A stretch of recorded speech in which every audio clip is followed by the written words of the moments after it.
listening to the Podcast Advertising Playbook, your resource to better understand and execute successful podcast ad campaigns.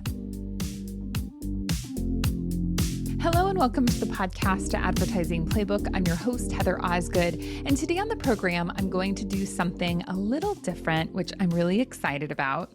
So toward the end of each episode and interview that I do with a guest, I ask them what their prediction is for the industry, where they see we're headed. And I thought it would be a lot of fun to kind of aggregate those responses together. For me, it's one of the more interesting parts of the interview just because I am so interested in what people have to say. So today I wanted to go through those. We're getting toward the end of the year here, releasing this toward the end of October, and just thought it would be a great time of reflection for us before we come to our total end of the year wrap up. But I just thought these predictions were interesting. So as you can imagine, of course, they all fell within specific categories, right? Those categories were repeated over and over. And what we came up with was the economy, industry focuses, measurement, content, ad types, YouTube, package selling, tech advancements, creative, and podcast awareness. So these were the different kind of categories that did get mentioned, and many of them were mentioned multiple times. And so I kind of, I'm not going to say, 10 people said attribution was the big, growth piece, but, just kind of taking everyone's ideas and then sharing them with you. So I wanted to start with the economy because it has been a really interesting economic year. We in the podcast space have really been the recipients of a lot of terrific growth in, I would say, 21 and 22. And so 2023 has been a little bit different, right? Because the economy has been a little shaky. It's been really difficult to tell exactly what is going on. I think 2024 still kind of has a similar question mark over it. But the predictions that we had were that the industry was going to reach $4 to $5 billion in ad sales. And I don't have the answer to where we're at in sales this year. I would think that we probably haven't hit 4 billion this year. Hopefully we'll hit 4 billion next year, but we'll see when the reports come out. The other thing that was talked about is that there has been an economic kind of constriction, and that of course impacts everything. And while the podcast industry is continuing to grow and we're seeing increases year over year, they're just not the same increases that they had been.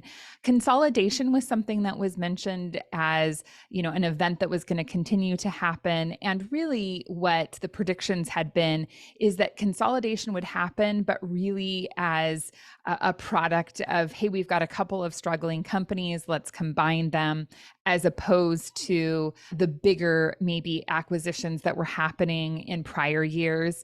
Not 100% sure that that's necessarily been the case. We have seen a handful of acquisitions and mergers that have happened in 2023. I would say it doesn't feel to me, I haven't tracked all of them, but I like in that I don't have a spreadsheet with the exact quantity, but I would say that it does seem like it's been a much slower acquisition year this year in 2023 than we have seen in the past. One of the other predictions that I think definitely we have seen come true is that the minimum guarantees, those MGs that were really high priced and, big dollar amounts were being thrown out, that is kind of shrinking. It's not the same as it had been.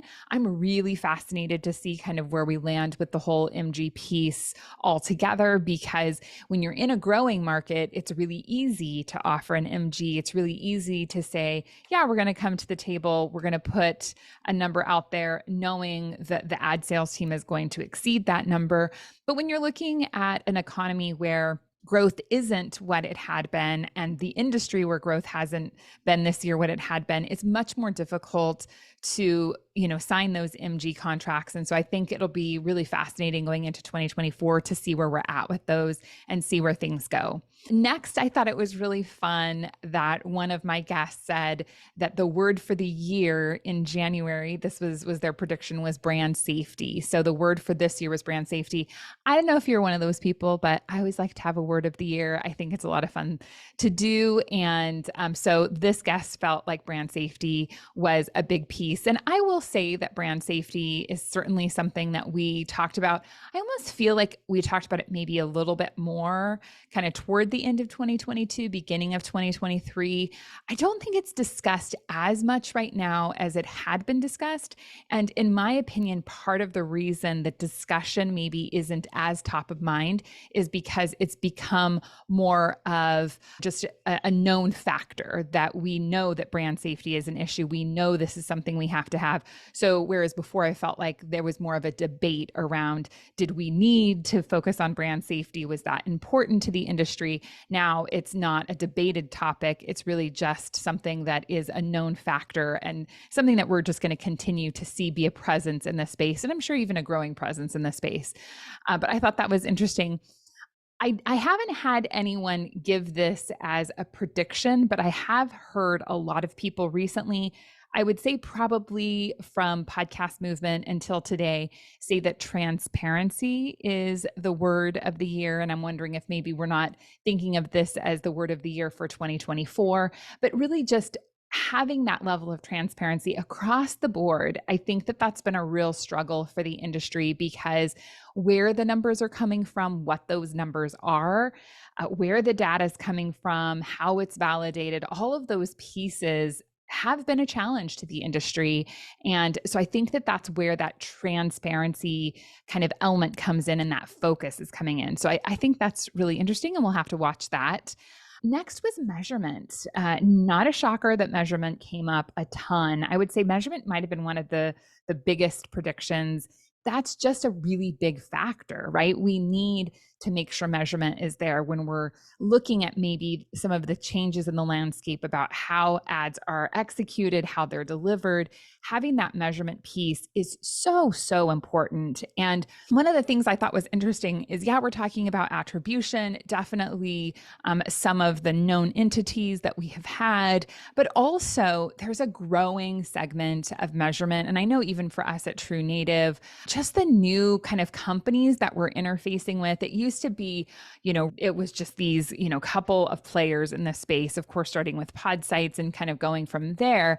But now there's so many different companies that are offering this attribution tracking, but really even going deeper with some of the measurement tactics. And I do think that that is one of the predictions I saw, was that measurement is even going to go deeper and looking at what happens with measurement within a closed ecosphere like YouTube, for instance. What kind of measurement tracking are we going to have in an instance like that? So I would say measurement definitely was a hot topic. Next was content. I think we can never forget here in podcasting that content is why we're all here, and we would be nowhere without great content. And so that was a prediction that we were going to continue to see really the development of better and better content. And I would agree with that, right? I mean, I think one of the things that's so wonderful about podcasting is that anybody can step up and create a podcast. But, one of the things, I listened to an interview with Bill Simmons recently, and he mentioned that he didn't feel really concerned about these superstars entering the podcast space, because he said in many instances, this is like the sixth or the seventh thing that this superstar is doing. So how much focus do they really have on their podcast? And I think that really we see this idea that, these known entities, right? These superstars with names feel like they can just sit down at a mic, create like an amazing show. Everybody's going to listen to it. They're going to get millions and millions of downloads, and it's all going to be successful. But the reality is that when we look at superstars that have been successful in podcasting, they put a lot of effort behind it, right? It's not maybe their sixth thing that they're doing. Yeah, of course, maybe they're an actor, or maybe, maybe they're a comedian, but they have podcasts really high on their list of things that they're focused on. And when we think about content creation and quality content creation, I really believe that that speaks to that idea of how much effort is being put into creating good content, because it isn't just sitting down at a mic and talking. You have to really work to create something of quality. The other prediction I saw was just the diversity of content, right? The diversity in terms of maybe the types of podcasts we're creating, but also diversity in voices, and then the globalization of podcasting. How are podcasts being created globally, and how are they being adopted in other countries and on a global scale? The other thing that was mentioned, which I think is really important to talk about, is that it's harder to grow an audience now than it had been. It's not like it was maybe in 2015 or 2016 when people started a podcast and all of a sudden you could just get a whole bunch of listeners because there wasn't a lot of options out there. With that creation of better content and more diverse content, and even just the sheer number of podcasts out there, you are going to have a harder and harder time growing an audience. So putting effort into that audience growth, I think, is more important than ever. Next, we get into ad types. And, one of my favorite topics is always that ad type, right? How are we creating podcast ads? How are we delivering podcast ads? And so there were a lot of comments about whether podcasts should have baked in ads, whether they should be dynamically inserted, where programmatic fell in all of that. So ad type is really important. But then there was also the prediction made that really ad-supported content is really still king and probably will always be king, right? Because we know that while there are certainly listener-supported models out there, that ad-supported model has been proven again and again to be really very successful in terms of pairing with content. Next, of course, we have the biggie, YouTube. Like tons and tons of people mentioned YouTube. I would say, like with measurement, YouTube was the next kind of player. Those two got mentioned a lot. And it's here, it's happening. And I really think that more than anything, we're just kind of watching it unfold. In some ways, it feels like we're a bit bystanders here, just watching to see what YouTube is going to do. But we know that consumers are consuming content through YouTube. And it's really important as an industry that we work to adapt to see what is going to continue to unfold around YouTube and around that pairing of video and audio together. I think that dovetails really nicely into package selling.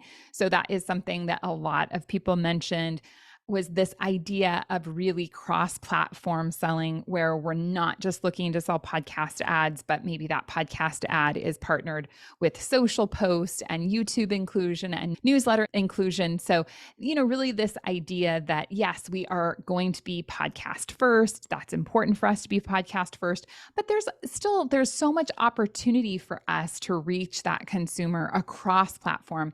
And for me, the important piece here that I see is really it feels as though the industry in their interest to really go ahead and look to see, other opportunities to sell cross-platform. They're saying, hey, these content creators really are influencers. And so that's something for me that I know I have really worked on for so long, is just this idea that, of course, not 100% of podcasters are influencers, but many of them are influencers. And how do we really adapt and adopt podcasting into this cross-platform approach? The other thing that I think is really exciting and fascinating is that it feels to me like when I started in podcasting, it was very much thought of as kind of almost like a standalone medium. It didn't feel like something that would be integrated in any other buys, right? And I think it's really fascinating how much podcast ad buying has really felt like it happens in a silo, and we're not looking at how it's integrating into other forms of advertising, and how by partnering different forms of advertising, we can create more effective campaigns across the board, and not just looking at the performance of podcasts, but how is it working in conjunction with other advertising approaches. And so to me, this idea of package selling is really important because it speaks to the idea that it's not always just about podcast, where of course podcast is super important, but it is about creating a result for the advertiser, and what does getting a result for the advertiser look like. So really excited to see where that goes. And I would say, I know even at True Native Media, something we certainly are leaning into, and many conversations I have had have indicated that others in the industry are doing the same thing. So very fascinating to see where that goes. Next, we have tech advancement. I think the most interesting thing about tech advancement, which to be fair, I only interviewed, I think maybe 2 or 3 tech kind of company owners this year. So it's not as though I interviewed a ton of tech companies, but it seemed to me like a lot of my guests just had the prediction that tech was going to advance, right? So that was their kind of prediction in sum, was that like, hey, it's going to get better, which, yeah, great. I'm glad it's going to get better. And I think we all hope it's going to get better. I think part of us is hoping and part of us is knowing, but I think tech advancements are definitely something that we really want to see. And when I say tech advancements, I really mean ad tech. Of course, there was the mention, especially more recently, of the place that AI is playing and what we're going to be creating with AI and how AI can support podcasting in lots of different ways. So that's there. Next, we have creative. So I really believe as we lean in more to dynamic ad insertion and into programmatic ad buying, the creative piece is very important. We need to focus on that. And many of my guests agreed. Shasta from Tenuity in our most recent episode talked about dynamic ad optimization. And I really felt like that was such a great, kind of summary of the predictions others had, but she just said it so much more succinctly. And really this idea that when we're talking about technology, how are we using technology to target people with the right creative that is going to speak to them based on who they are, where they live, where they're at in life. And so really looking at that dynamic ad optimization is that ability to target people better. And of course, that goes hand in hand with tech advancements. I know that we really have made a lot of strides in terms of that optimization, certainly from a programmatic standpoint. I have heard from many people who are like, yeah, hey, we can start to do these sorts of things, which is really exciting to hear. But I would say that is an emerging kind of topic that we should keep an eye on. And then lastly, just podcast awareness, which is really the idea that we need to continue to talk about our brand advertisers, our media buyers listening to podcasts, because if the people who are actually doing the buying aren't listening to podcasts, then we're not going to really be part of the conversation. So I know that's something that Tom Webster talked about in my interview with him, and I couldn't agree more. And I think that that's a really good note to end on, is just this idea of how are we creating more awareness about the value of podcasting within the space, and how are we getting to the right people for them to relay that message. So all really fascinating. I think, of course, like anything, some of these things have taken place, but most likely there's just one step forward here, one step forward there. It's all just a process of growing and developing, which we're doing nicely in the industry. So excited to jump into 2024 to see what awaits us. Thanks for listening to the episode today. And if you have missed out on any of our episodes this year, I highly recommend you go back and check some of them out. We've got some winners in there. So check out our past episodes, and also head on over to YouTube. Recently started Heather Osgood channel there on YouTube, and we've got a lot of really great content about podcast advertising there. So check it out. Have a great day, and I will catch you again next time. Thank you for listening to the Podcast Advertising Playbook, your source to a better understanding of the podcast advertising industry.